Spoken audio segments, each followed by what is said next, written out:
ধরুন, আপনি চাকরির পরীক্ষা দিতে গেলেন।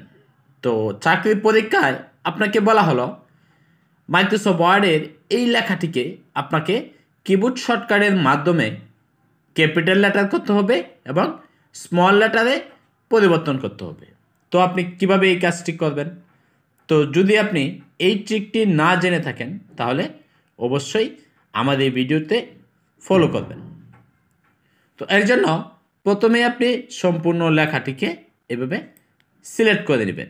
তো সিলেক্ট করার পর আপনি কিবোর্ড থেকে কন্ট্রোল শিফট এবং এ বাটন একসঙ্গে প্রেস করবেন।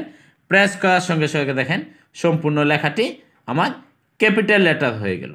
তো আবার আপনি যদি কিবোর্ড থেকে কন্ট্রোল শিফট এবং এ বাটন প্রেস করেন তাহলে দেখেন স্মল লেটার হয়ে গেল।